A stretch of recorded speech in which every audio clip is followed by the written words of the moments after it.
ఇప్పుడు అంబానీ ముచ్చట చెప్పుకోవాలి. అంబానీ అంటే జియో కుబేరుడు ముఖేష్ అంబానీ గురించి కాదు, గరీబు అనిల్ అంబానీ గురించి. నిజంగా ఈ ఇద్దరు అన్నదమ్ముల మీద ఒక మంచి సినిమా కూడా తీయవచ్చులా, అంతే కదా.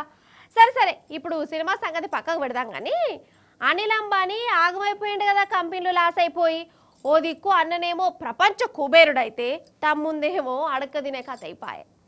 ఇప్పుడు అనిల్ అంబానీ కథ ఎట్లున్నదంటే, పుండు మీద కారం చల్లినట్టే కాదు, ఆ కారంలా గరం మసాలా గసగసాలు పోసి నిమ్మకాయ విండినట్టయింది. ఎందుకో చెప్తారా ఏమన్నా బట్టి.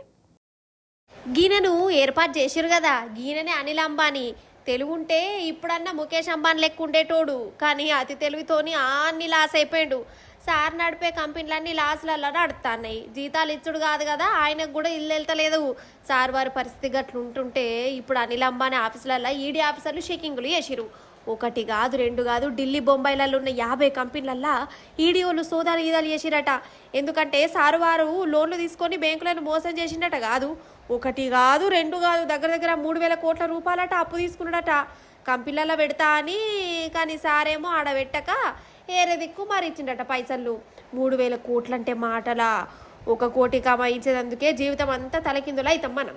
అసంటిది ఈయన 3,000 కోట్లు తీసుకొని కట్టకుండా ఉన్నాడంటే ఏందన్నట్టు. అసలే ఈయన దివాలగాడాయే, నమ్మి ఎట్లు ఇచ్చిరని అనుమానం కొట్టచ్చు. అయితే బ్యాంకుల వాళ్ళకు లంచాలు పోయినట్టునోళ్ళ ఇక చెప్పు కథ. అంటే మోసగాడన్నట్టే కదా, అన్నట్టే ఏంది మోసగాడని పేరు కూడా రాని వచ్చింది. ఒకప్పుడు అనిల్ అంబానీ అంటే అన్న ముఖేష్ అంబానీ కంటే తోపు.